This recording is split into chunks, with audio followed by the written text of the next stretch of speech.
Selamat sore, Bu Tari dan teman-teman semua. Jadi kami dari kelompok 7 ingin menjelaskan laporan evaluasi tengah semester proyek rekayasa perangkat lunak sistem informasi KOS berbasis website. Sebelum itu, perkenalkan, nama saya Anasari Dewi. Saya Seren Anabel Pada.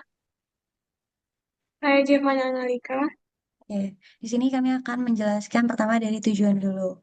Untuk tujuan dari sistem informasi kos berbasis website ini, pertama agar mahasiswa atau pencari kos yang lain itu dapat menemukan tempat yang cocok yang sesuai dengan budget dan kebutuhan dan tidak asal pilih. Nah, kedua, untuk mengurangi risiko penipuan karena di sistem informasi kos berbasis website yang kami ciptakan ini ada validasi pemilik atau foto fasilitas yang diverifikasi. Ketiga, supaya waktu yang biasanya terbuang buat survei bisa dipangkas karena semua informasi bisa dilihat online. Terus juga ada fitur review dan detail fasilitas sehingga bisa tahu kondisi sebenarnya.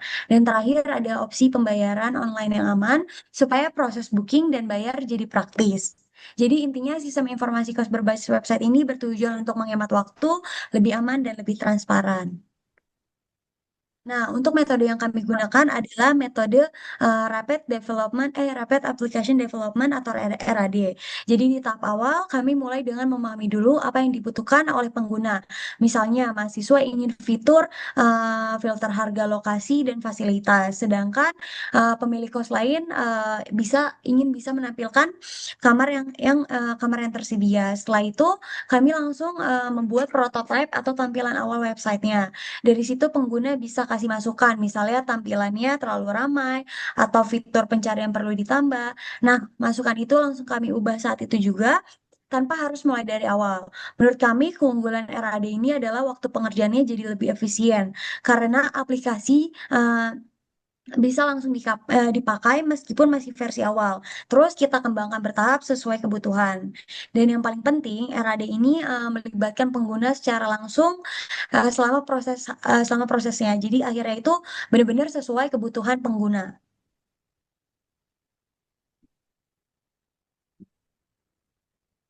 Selanjutnya identifikasi masalah. Dan untuk identifikasi masalah, berdasarkan pengamatan, masalah utama yang sering dialami mahasiswa saat mencari kos itu adalah biasanya itu kebingungan dalam memulai pencarian, terutama bagi mahasiswa baru yang belum mengenal dengan lingkungan sekitarnya. Banyak juga informasi kos yang tidak sesuai, di mana terkadang ada foto dan alamat juga yang sering kali berbeda dengan kondisi aslinya yang membuat mahasiswa itu menjadi susah dan kebingungan. Selain itu, keterbatasan dana yang membuat mahasiswa itu menjadi eh, susah untuk menemukan kos yang sesuai dengan anggaran yang mereka punya. Dan juga masalah ini itu muncul muncul ketika ketidakjelasan ketersediaan kamar sehingga mereka tidak tahu apakah kos tersebut masih memiliki kamar kos yang ada atau udah penuh. Oke. Lanjut analisis kebutuhan. Nah, berikutnya ada analisis kebutuhan. Berdasarkan hasil elisitasi akhir, sistem informasi kos berbasis website ini dirancang untuk memudahkan mahasiswa mencari dan memesan kos secara online.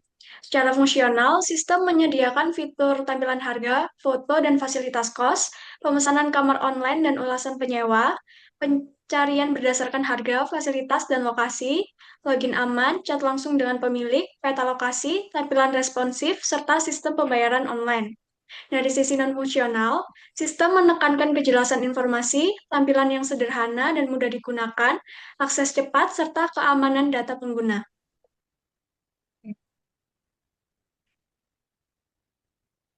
Dan untuk aktor yang terlibat itu yang pertama itu adalah penyewa. Penyewa itu sebagai pengguna yang mencari dan memesan kos melalui website. Penyewa dapat melihat dari daftar kos, membandingkan harga dan fasilitas. Dan kedua itu penyedia. Penyedia ini sebagai pemilik atau pengelola kos yang mendaftarkan dan mengelola data kos miliknya di sistem. Dan ketiga itu admin yang bertugas untuk mengelola sistem secara keseluruhan, termasuk termasuk memverifikasi data penyedia kos, mengelola data pengguna, memantau transaksi dan memastikan keamanan serta kelancaran sistemnya. Selanjutnya Selanjutnya ada final final result. draft, yaitu berdasarkan hasil analisis dan realisitasi yang telah dilakukan, diperoleh kebutuhan akhir yang akan menjadi acuan dalam pengembangan sistem informasi kos berbasis website.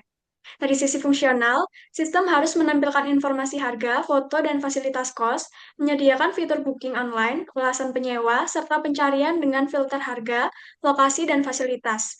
Sistem juga memiliki login aman, chat dengan pemilik kos, peta lokasi, perbandingan kos, dan pembayaran online. Sedangkan dari sisi non-fungsional, website dirancang agar informatif, sederhana, cepat diakses, responsif, serta menjamin keamanan data pengguna. Dengan kebutuhan ini, sistem diharapkan dapat membantu mahasiswa mencari kos dengan lebih mudah, efisien, dan aman. Ini adalah diagram BPMN dari kelompok kami. Berdasarkan alur BPMN Sistem Informasi Kos berbasis website, proses dimulai dari penyewa kos yang mencari dan memilih kos melalui sistem. Setelah menemukan pilihan yang sesuai, penyewa melakukan pemesanan atau booking dan pembayaran. Jika pembayaran dilakukan, penyewa mengirimkan bukti pembayaran dan menerima status pemesanan dari sistem. Dari sisi website, sistem menerima data pencarian dan pemesanan dari penyewa, kemudian menampilkan daftar kos yang tersedia. Setelah penyewa melakukan pemesanan, sistem meneruskan data tersebut kepada pemilik kos. Setelah pemilik memberikan konfirmasi, sistem akan menampilkan status pemesanan kepada penyewa. Sementara itu, pemilik kos menerima notifikasi pemesanan, kemudian memastikan ketersediaan kamar. Jika kamar tersedia, pemilik melakukan konfirmasi ke sistem. Setelah pembayaran diterima, pemilik juga mengirimkan konfirmasi kepada penyewa melalui sistem. Namun, jika kamar tidak tersedia atau proses tidak dilanjutkan, maka proses akan dianggap gagal atau selesai. Oke. Oke, di sini saya akan menjelaskan data flow diagram level 0 dari sistem informasi kos berbasis website. Nah, di kiri ini ada penyewa. Mereka bisa mencari kos, melihat detail, dan memesan dari penyewa ke sistem ada DF2 berisi data pencarian. Lalu sistem memberi hasil melalui DF1. Data pemesanan dari penyewa diteruskan ke penyedia kos lewat DF2 dan DF3. Pemilik bisa menerima dan mengonfirmasi penyewaan kamar. Admin menerima data dari sistem lewat DF9 untuk verifikasi data kos, penyewa, atau transaksi. Setelah itu, hasil verifikasi dikirim kembali ke sistem lewat DF10. Proses pembayaran dilakukan lewat payment gateway melalui DF6 agar transaksi berjalan otomatis dan aman. Jadi, DFD level 0 ini menggambarkan alur data antara penyewa, penyedia, admin, dan payment gateway. Dan yang kedua itu data flow diagram level 1. Eh, Diagram ini menggambarkan alur data internal sistem, di mana proses utama dari sistem informasi kos dijelaskan lebih detail. Yang sebelah kiri itu adalah yang pertama penyewa, di mana aktor utama yang menggunakan sistem untuk mencari, melihat detail, dan memesan kos. Penyewa dapat melakukan registrasi dan login ke sistem atau data termasuk ke user DB. Setelah login, penyewa mengirimkan eh, kata kunci atau filter pencarian, sistem memprosesnya melalui pencarian dan filter, lalu mengampilkan hasilnya. Penyewa juga bisa melihat detail cost, data yang diambil dari listing DB atau detail dan maps.